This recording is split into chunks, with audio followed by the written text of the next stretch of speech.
Hello and welcome back to Sports Tavern Talk. I'm your host, Elijah Loyola. Today we move to the second place team in the AFC West Division, the Los Angeles Chargers. Certainly the Chargers season ended up pretty well, notching them 11 wins and a wildcard spot. However, being decimated by the New England Patriots in a 16-3 loss is unheard of. But there's a lot to like from this Chargers team, and they can certainly move on from getting a better spot in next year's season. For now, let's take a look at what the Chargers did to address their concerns in free agency. Looking back at the free agent market for the Los Angeles Chargers, they made a lot of great signings to their roster. Starting with the offense, they were able to sign Keaton Mitchell and Alec Ingold to 2-year contracts for their offense to improve the running game, and also brought in tight end Charlie Kolar to help become a blocking tight end for their run game. Not to mention, they also brought in multiple offensive linemen in Trevor Penning, Cole Strange, Tyler Badazie, and Trey Pipkins on multi-year contracts. As for their defense, they signed Tahir Tar to a 3-year extension worth $37.5 million, as well as Khalil Mack on a 1-year $18 million extension.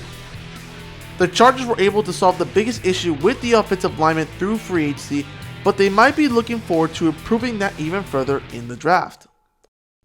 The Chargers were certainly a good team last year, but they certainly missed that offensive line prowess that could really help Justin Herbert develop even further. And while the weapons were somewhat adequate, they could still improve that even further by showing more development and grabbing more through the draft. So let's take a look at the mock draft that I've set up for the Los Angeles Chargers to help improve their roster.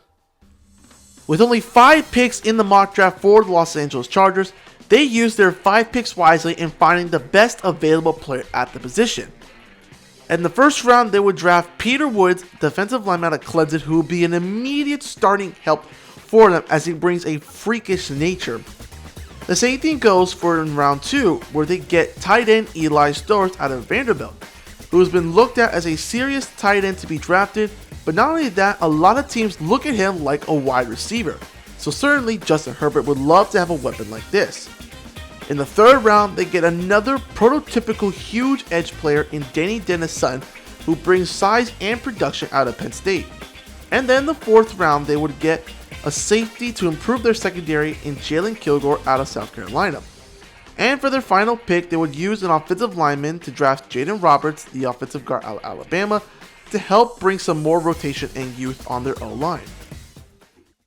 I like this kind of mock draft for the Chargers, especially the fact that even with just 5 picks, they really chose really good players for their team that can really become eventual starters and future foundational pieces. So let's go ahead and take a look at their first 3 draft selections that they made, starting off with Peter Woods.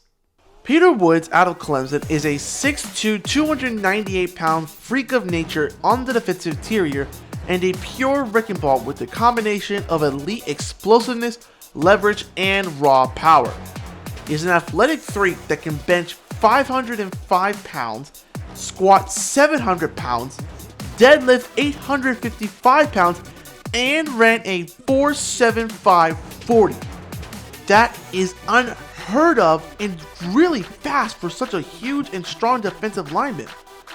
He also showcases an elite first step quickness, can create immediate disruption, and has a natural feel for reading and reacting to plays. Woods can get off the ball faster than anyone else and understands offensive schemes to exploit the blockers, and is also versatile to line up anywhere on the defensive front. His high motor and agility is what makes him so difficult to handle for offenses. Certainly, the Los Angeles Chargers would love to have a selection like him there to beef up the defensive line, especially when they try to bring pressure to quarterbacks in the roster like Bo Nix, who had a great year with a strong O-line, and you never can count out Patrick Mahomes too. And with the Raiders, they're always planning something ahead, especially for their future with the first overall pick. As for their next pick, Eli Stowers is a 6'3", 239-pound prospect who was a former QB turned tight end / wide receiver that is an electric vertical threat who decimates defense with speed, natural hands that can pluck the ball away, and can create sudden breaks in the middle of the defense. The former QB also brings in intelligence in finding the soft spot and settling there for the reception, and is also dangerous with the ball after the catch. Among other tight ends, he also has strong body control, versatility, and can high point receptions.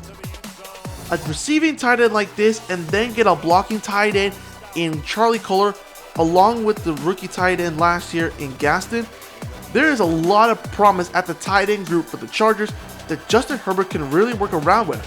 And newly offensive coordinator Mike McDaniel would definitely love to use the two tight end system like the rest of the league with these kind of skilled players. Lastly, I want to talk about the edge rusher in Danny Dennis Sutton. Standing at 6'6", 256 pounds, he is a prospect that looked like he was built in a lab with long arms and size to be a quality run defender and a solid pass rusher. His solid size allows him to help collapse the pocket with a powerful bull rush and spin move to keep the tackles off balance, and his high motor stays within the plays through the whistle.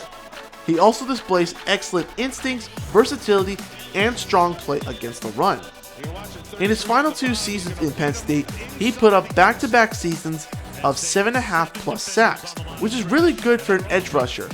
Knowing this, the Chargers need to find more help at the edge position, because honestly, outside of Khalil Mack, there really isn't anybody else who can live it up. But with a player and a prospect out like this, the Chargers would certainly pounce on him to bring that edge rush back to life. The Chargers, even with those 5 draft picks and with the smart re-signings they made in free agency, they could certainly put themselves as a contender for the division once again, as they were close last year to win the division, but just narrowly lost some games while Denver pulled ahead. But for my expectation for the Chargers is that they get back to another 11 plus win season and make another playoff push. Hopefully with the case of selection that the offensive line gets better and the defense can generate more pressure, that Justin Herbert and this team can lead themselves all the way to another playoff appearance and help get Justin Herbert that playoff win he solely needs. Well, that's all the time for today. Thank you so much for watching Sports Tavern Talk.